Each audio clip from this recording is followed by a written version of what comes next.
How's it going, people? Welcome back to AFTV. It's the full-time show for the 1-0 Chelsea win away at Stamford Bridge. But before we get into it with James and Cecil, make sure you guys check this Hold the L episode on the Super 6, discussing the greatest ever Premier League winners. With all due respect, United didn't spend £400 million just on a defence, just to build that team. They didn't spend 650 million just to even get to that point of this Centurions that have ultimately won a lot of games, which I don't, listen, I take nothing away from that. It's an incredible achievement, but ultimately it's a stat padding record. It doesn't matter at the end of the day when you compare it to winning the Champions League, winning the FA Cup and winning the league as well. That is the greatest team of all time in the Premier League. Everyone says it. So what are you not saying, James, Cecil, greatest Premier League winners? Invincibles. Yeah. Come on, what are you doing? Yeah, what are no. you doing? I think the Invincibles did something that will genuinely never be repeated. Is Liverpool that measure close. of greatness in terms of the very best? I don't know. They're an unbelievable side.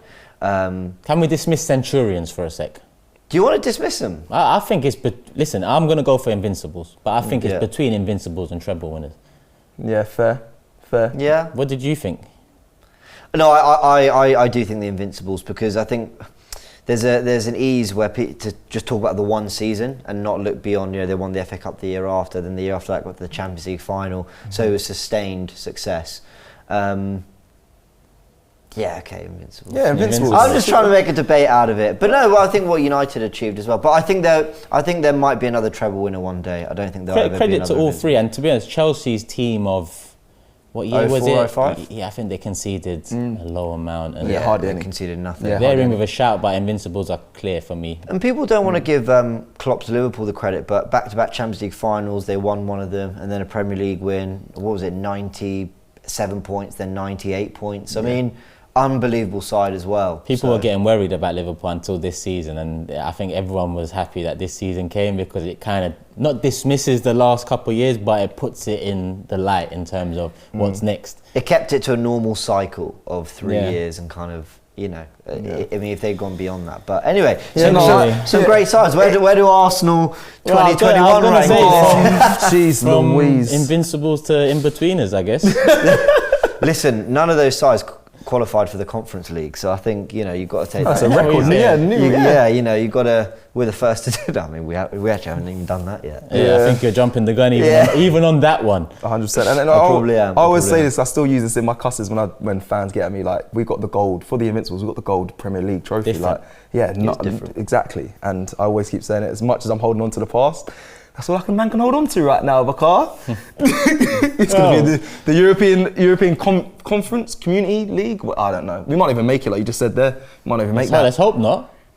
Oh yeah, you don't want to be in it. I want or need next season. We were having a chat about it. Like, for Arsenal, I don't want it. I really think we'd benefit more from the hours on the training pitch, less travel, that.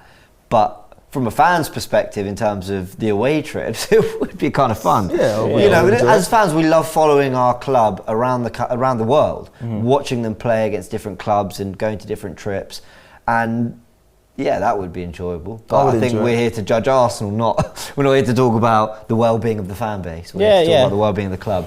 Yeah, a lot of those away Champions League games I went to towards the back end of our Champions League reign, it was more about the experience, the atmosphere, the fans uniting. Tell us more, bro. Come on, let me just really. It was because when it comes to the then. game itself, more often than not, when push came to shove in the last 16 quarters and all that, we wasn't cutting the mustard.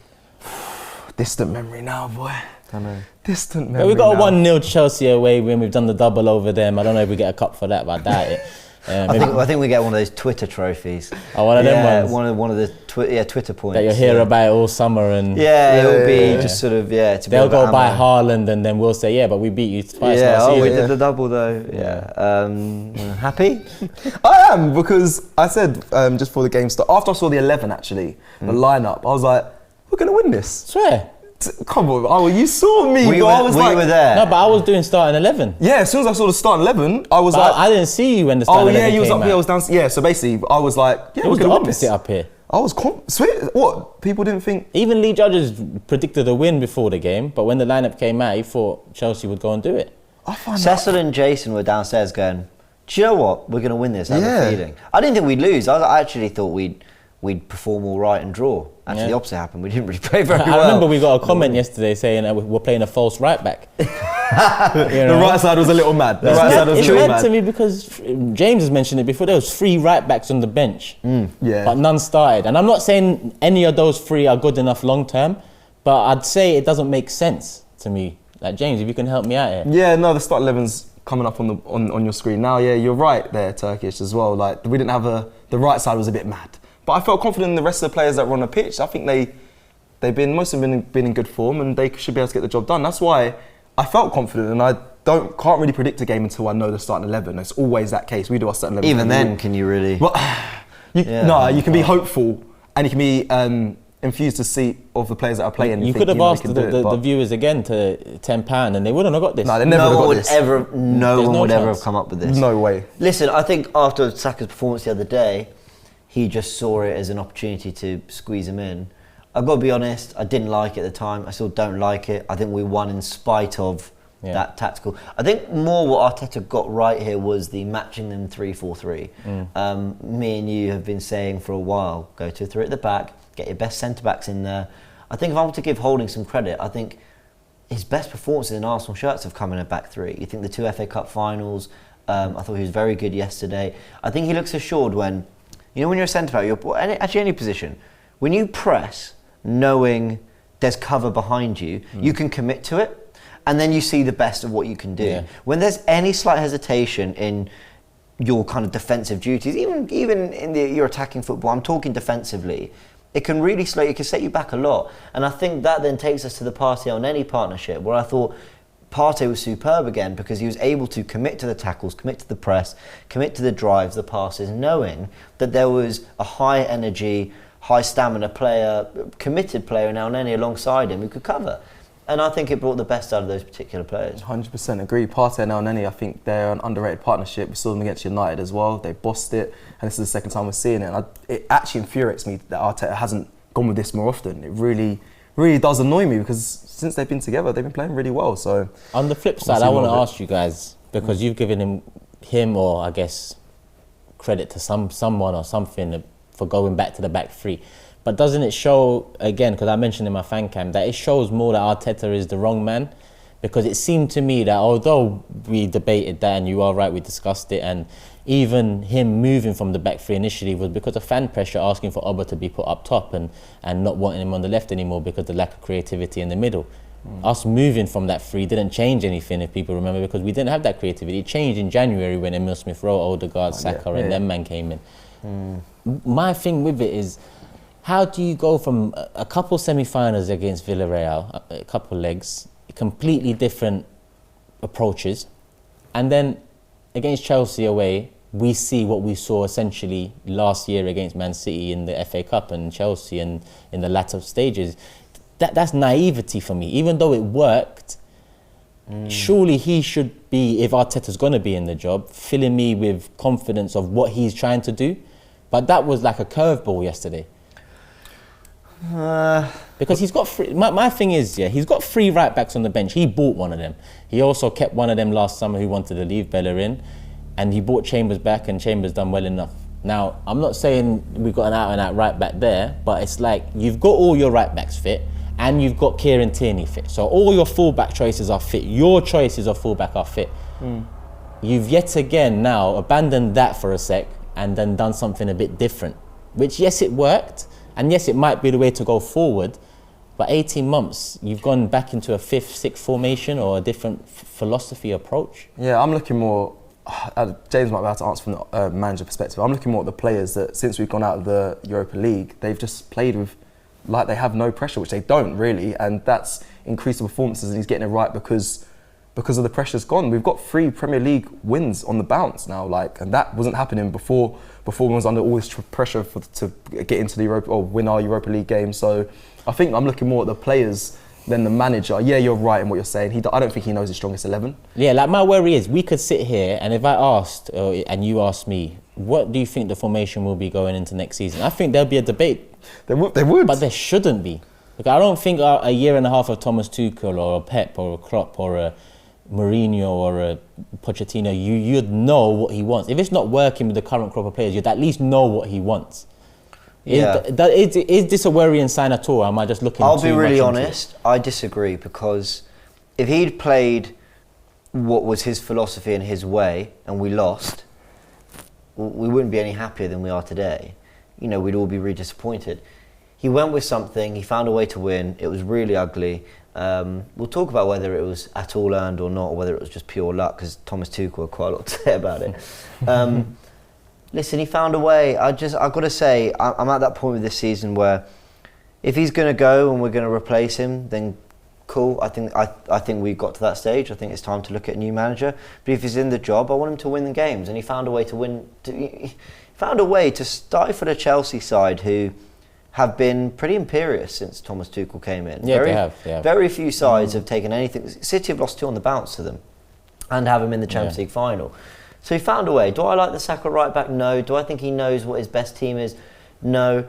I get your scepticism though, because I'm looking at things like Elneny and Partey in midfield, and I'm thinking, all right, then maybe Basuma is the guy to look at, because Basuma is a natural upgrade on Elneny. Yeah. Got a little bit more about him, but I see that. I could see how they could partner. Yeah. But when Partey was playing as the lone holding midfielder with more creative midfielders around him, Didn't work. I'm thinking, so why are we linked to Basuma? So I share your sentiment in that I am worried about him knowing what he wants to do. Does he want to be more? Does he actually want to be more free-flowing, attacking? But I'm not using this game to judge him on that. So you're looking at this one as he's found a way, not the future. On-off. I think he said to the boys, if we actually win this game, we're going to talk about that in a sec, but if we win this game, there's some weird late surge for not just conference, which we joked about, but a Europa League place. And actually, while we kind of joke about not wanting to be anywhere near the Europa Conference League, I think we've got to be honest, we do want a Europa League place. I think for the finances of the club. I've been reading more into watching videos about how this new competition is going to work, and I do think it's going to improve the quality of the Europa League, having this 3rd tier competition, and I think we want to be in it. So he found a way, we've got the win, and there's something, weirdly, it's not what we want, it's kind of something to play for. Do you think he'll go for this same formation, same team next week? No, I think he'll go back. Back. That's the answer. If he plays this against Palace next week, then I'll be worried. Yeah. So I think, hold on, what? If this was to get through one game. And just some interesting things to look at, and these are not stats. I get a lot of, you secretly want Arteta in and all that. Look, just so I look at the bigger picture, isn't me saying that I definitely want him, well, I don't want him to stay, I think it's time to move on. But you're right there, Monroe. Yeah. I think. All right, Tom Holland. You dropped Tom Holland. But I think a couple interesting stats are of his 21 games against, I don't know if it was the big 6 or the top 6, so including Leicester or whatever. Yeah. But in those games, he's won 10 out of 21, which I think's a pretty. Was it 10? I think it was 10. Pretty fascinating stat, that, because you think how bad we were. We were considered the weak team who never took points off the big boys. And then our record since Boxing Day, I know no one wants to hear this, and it means nothing, but our record since Boxing Day has been better, and I think is the 3rd best, out of all the other teams in the league. So has there been an improvement since Smith Rowe and Odegaard have developed? Yes. But have we also seen plenty of evidence that Arteta's not the man? Yes. I think all this proves that the squad's in a better state. So, take from that what you will. I don't even know anymore. Yeah, I don't even know anymore. Yeah, I don't think anyone knows. It's time to move on, I think, but let's also acknowledge the good things. The sad thing is, though, we want to move on, but he's going to be here next season, I believe, so. Who knows? He will. Who knows? Should we look at that first goal? Yeah, might as well, yeah. Might as well. First and only. Yeah, absolutely. I think the thing with this goal is, when you're looking at, Thomas Tuchel came out and said that we were completely lucky, we didn't deserve it. Do you guys share that sentiment? I think it was a ball draw without that moment from Jorginho, really. Yeah. I think that miss. Havertz really should have scored with his one-on-one. Yeah, and Leno made a couple decent stops. But aside from that, I don't think that Havertz chance was their best chance, and that came from a mistake. The thing that really kind of annoys me from Thomas Tuchel's sort of quotes about, he basically said, for anyone who's not seen him, he said, no one can tell me Arsenal deserved to win that. It was a very lucky win. We gave it to them, but all that. I want to just actually analyse the goal and maybe suggest that, you know what, sometimes in football you earn your own luck. Yeah. And did Arsenal outplay Chelsea? No. But we did enough to score this goal. And let me show you what I mean by that. So it starts with Zuma's got the ball out on the left. Jorginho's coming short. Now, what I'm not able to show you for broadcast rights is when Odegaard goes to press Zuma, he puts his arm out and he points to Jorginho. So he is telling El Neni, who's covering the pass into Gilmour, Saka, who's covering the pass into Chilwell, and he's telling Smith Rowe or Aubameyang, this ball's going to come to Jorginho, and he's pointing. And it's a good press from Odegaard, in fairness. Yeah. So there's two things that I think Tuchel, rather than talking about us being really lucky, maybe he's doing it to protect his players, but I think he needs to have a little look at what his players did wrong here. So Arsenal, fair play, they press well. Do you know what, let's play it through once, just before I sort of analyse it. The ball goes back to Kepa, he realises it's actually a good save. Comes back to Aubameyang, takes a touch, finds Smith Rowe. So let's take it back a second. So this ball goes into Jorginho, and Smith Rowe's immediately on the press, he's gone to him. So where he was covering that space between Jorginho and Spilicueta, he's gone. Odegaard's maybe giving him a shout, but he's definitely pointed. So Smith Rowe's come across. El Neni's covering the pass to Gilmour. There's no easy pass to Chilwell because Odegaard and Saka are there. Fine.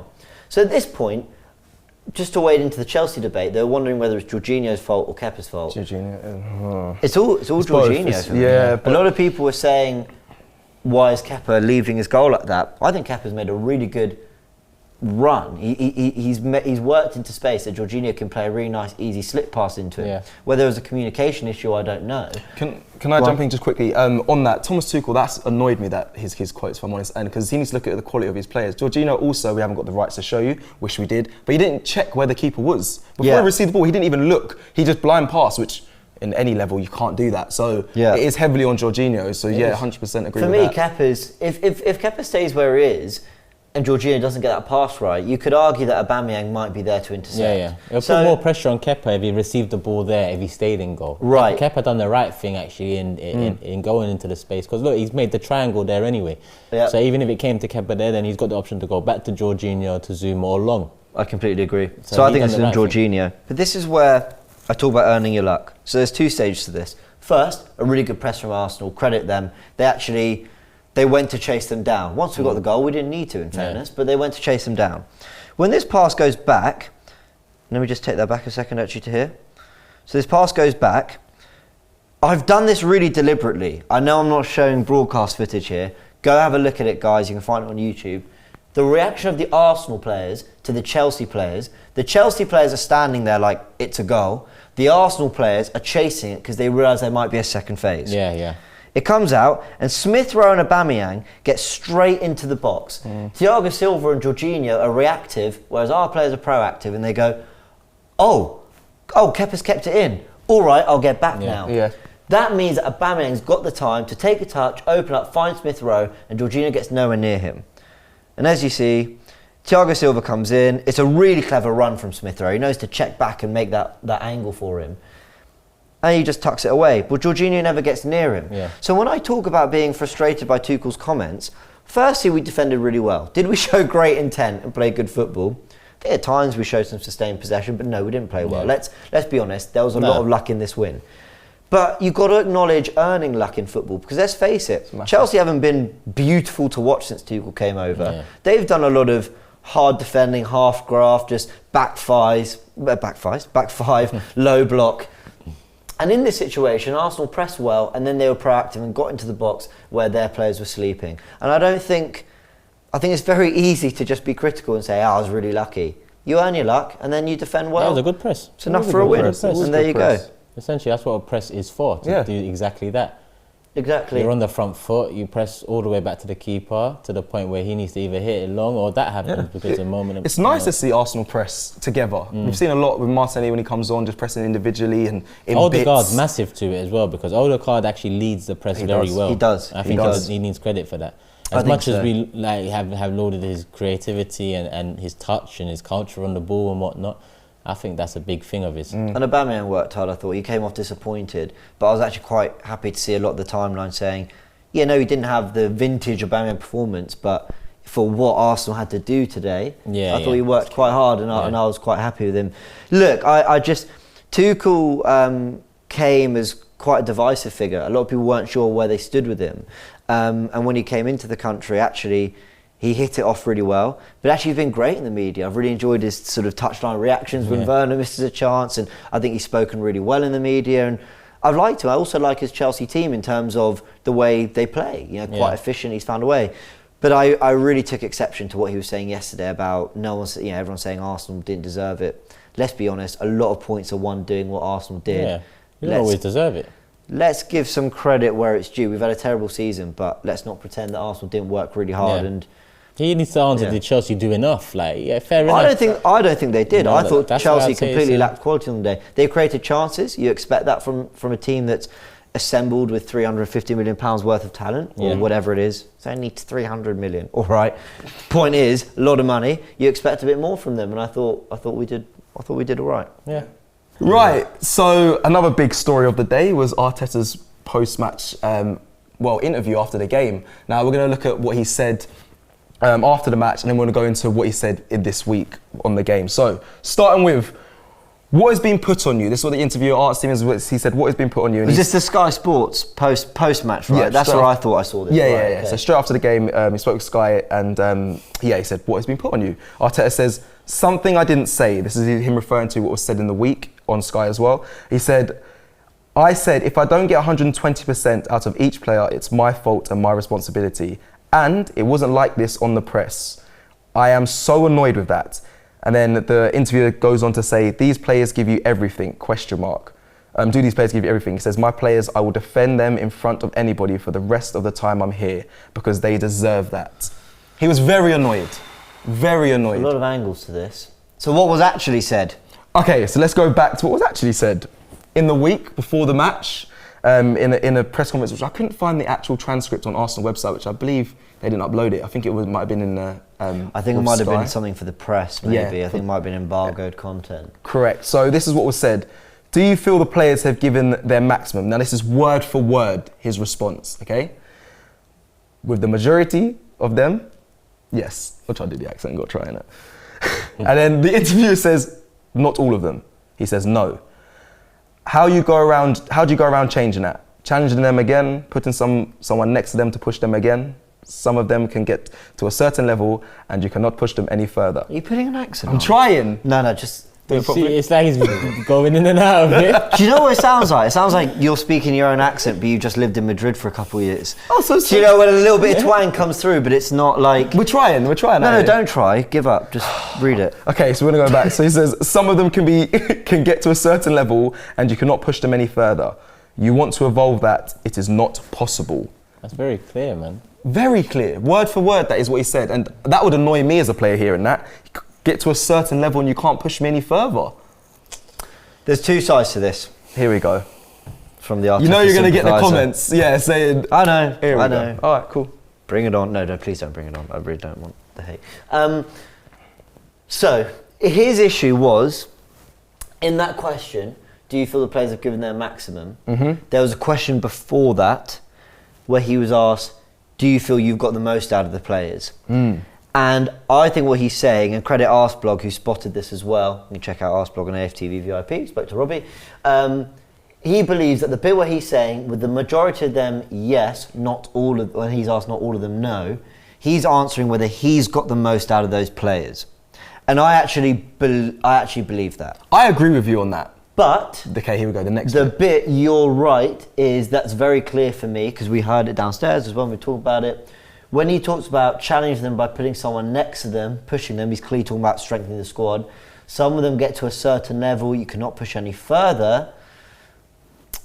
So doesn't that pretty much tell you that the first answer he had is what we thought? Because listen, if what you just said, the question before, he answered it saying, what was it? He answered it saying, that has he got the most out of them? He says so what he's saying here, is with the majority of them, yes, not all of them. Again, that could be on him, but he goes on to say challenging them again, putting it on them because he said push them again, certain level, can't push any further. So it's like he's certified what he said at the beginning from me by admitting it is the players. So my issue with this is I think Arteta's gone too strong both ways. So I think here, I think he could, because we agreed that actually I think these players deserve some accountability. It's facts. It all comes on the manager, and whether you think the manager should go or not, and I think most people agree he probably should, the player shouldn't get away with it. So while he's in the job, I don't really mind him calling out the players and saying, sorry, they're not good enough. They're not good enough, but saying, look, I feel that to a degree, I can't get much more out of this. I don't really mind that, because I think we've seen this group and a very similar group over the last few years let down Unai Emery, who's now in another Europa League final, let down Arsene Wenger, who's our greatest ever manager. So I don't mind Arteta calling them out. The whole, getting them to a certain level, can't push them further. Let's be honest, he's right. He's right. He's spot on. 100%. He's absolutely spot on. He's actually right. speaking the truth to us. He's speaking facts. Yeah, I've been telling people this. There's a certain limit to the players we have, the quality and the... Listen, you can have a certain amount of quality, and mentality and character might push it a bit more. We don't have mentality and character, and the quality we have isn't what we need. Go back to the quote after the game. Yeah. Those last 4 words made me sick. I knew it would. And I just even talking about them I gave him credit for being ruthless. I gave him credit, and then he comes out, forget all of those words before, because they deserve that. Mate, he can go, because this is madness. How can they deserve that? How can even the journalist is like, these players give you everything? It's like, he's asking that, not in a way. He's asking it like, he's asking. I'm trying to nail you down here, and he nailed my players. I will defend them in front of anybody. This is like leading some shit army into a battle, ready to be mullered left, right, and centre for the rest of the time I'm here. Nah, man, Mikel, and he's so articulate that I don't let him off. I don't let him off the hook for this. Yeah, so we know how Turkish feels about this. There's a little bit at the end of this as well. He says, I see them every day and they give their all, and I left it out. But that's for the sake of Turkishness. I'll leave that bit out. Right, this is my issue. Is that for now I think he's gone too far the other way. Right, he's now gone too far. I'll defend them for the rest of my time. They deserve that. They give, I said, if I don't get 100%, 120%, it's my responsibility. You just needed to not go too far. Yeah, but man. He needed to, in the press conference, say, look, I feel like I'm getting as much as I can to a degree out of the squad. We need some more players to help them. We need more players to push the squad on. I take responsibility. I don't think I'm getting the most out of them. But at the same time, I think we're reaching a certain level. And I think, whether you agree or disagree with that, I think that would have been fair to say. And then this one, if he still gets the bad press or whatever, he comes out and goes, listen, I defend my players, I stick up for them, I want to work for them, but, let's be honest, we need to do better than this, and that's on me, but it's also on them as well. Yeah, that's all you need to say. Yeah.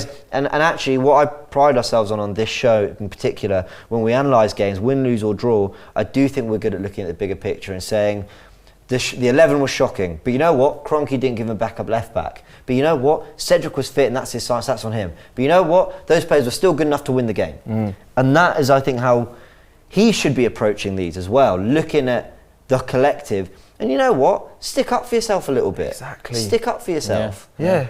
We admire that. We want you to tell the truth. You've got to back yourself a little bit. Tell the truth. And whether we back him or not, he's got to back himself a little bit. Exactly. And there's other managers that will do that as well. They'll back themselves, and that's what we kind of want to see. I was, like Turkey said, I was impressed when he was kind of putting the blame on the players. And now you're backtracking after a win. Don't forget, because it's all well and good saying that and getting angry and saying, listen, it's the players and they've reached a ceiling, right? And then being like, oh no, the player's going to watch that and go against me. But you just won the game, so don't go the complete all the way over to the other end of the spectrum and be like, no, they took it out of context. But like, you've won.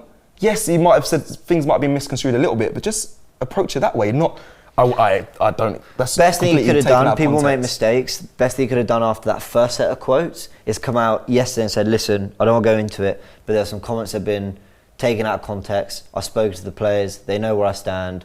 Everything's good, but I want people to know that certain things, the way I said them wasn't. Yeah. And then almost let people speculate. Yeah. Let people, the way he kind of directly addressed certain things, I think it left him open to criticism, because people would be like, oh, but you did say that.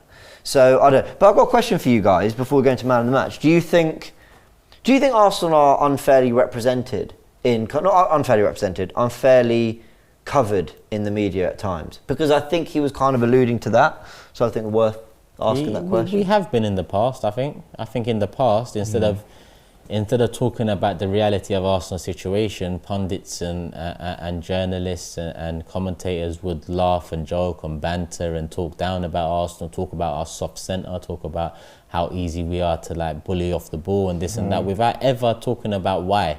Yeah. And that why is Kroenke and the owners. Yeah. They just let it happen. So I think we have been in the past, but right now, we are as bad as they make out. Facts. So right now we are, I believe, fairly represented. We are a joke. We are embarrassing.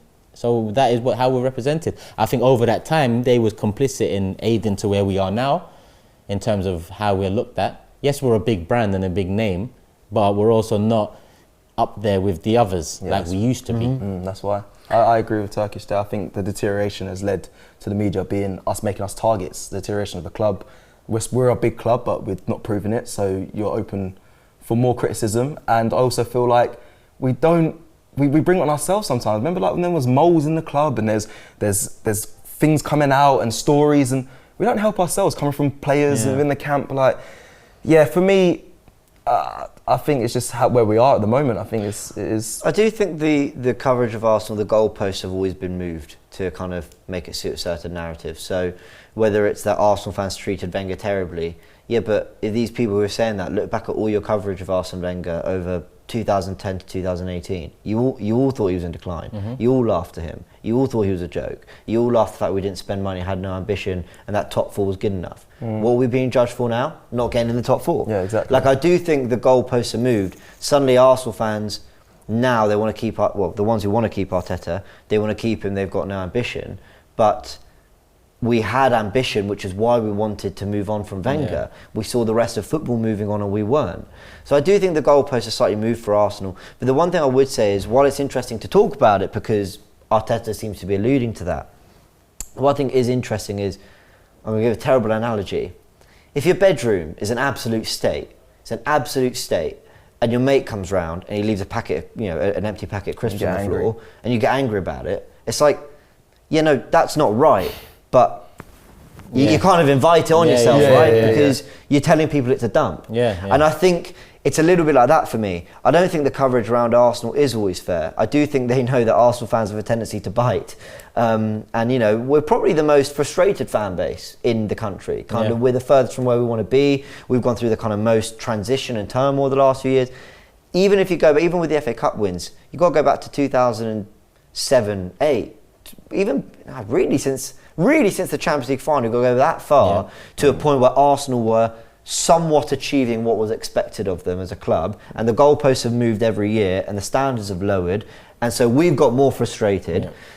I guess the point I'm trying to make is, I do think we're unfairly criticised, but why don't we sort ourselves out as a club before we start worrying about the way we're covered? Because quite frankly, we've got to take what we get. Exactly. I remember growing up in Invincibles, we was lauded in the media. We was praised no end. I remember reading in newspapers like The Sun about Arsenal potentially playing Brazil because we was that good them times. Right, so when you're winning, when you're doing the right things on the pitch in the right manner off the pitch, I think it's hard for people to criticise. But like you said, that crisp packet analogy is perfect. It is good. That was a good analogy. I just came up with it on the spot. I like that. To forget about bad press and negative press, be successful. Sort yourselves out, and then when it's if we get top four next season, if we got top four next season and people are suddenly going, oh, but they didn't challenge for the title, then it's like, okay, come on, that's dumb.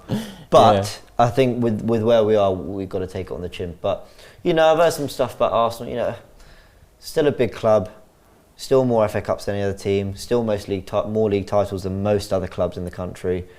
Yeah, that's why it's been a fine balance. Like, we've still won trophies over the last 5-6 years, but it's not the trophies we want. We want the FA Cup. It's not the trophies we are in for in terms of where we should be going. Agreed. But we have been in there with some trophies. Some other teams haven't laid a finger on any. I completely agree. And that's not something to look down on. So anyway, who's your man of the match? Man of the match for me, Emil Smith-Rowe. Yeah, I'd agree with that. I think Leno made some saves. I mean, I think Leno made some good saves actually. Made some really good saves. Shout out to Leno. Yeah, He was up there for me. I think just because of it's Smith Rowe's work rate as well. Leno's up there. And a shout out to Partey. I thought he was brilliant. Yeah. Some sloppy passes, but I thought he was ultimately, I thought he was really good. Yeah, me too. I think Holding was actually probably the best of the three yesterday, and that's me. Okay.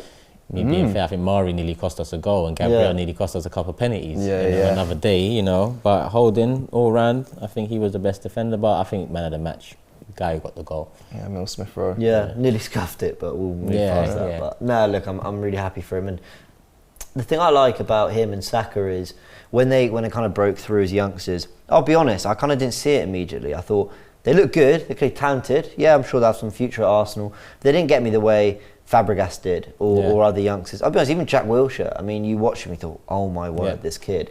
But they're slow burners, but I kind of really like that. I know Smith Rowe's been I know he did make a good start, but he's made a few other appearances over the last few years.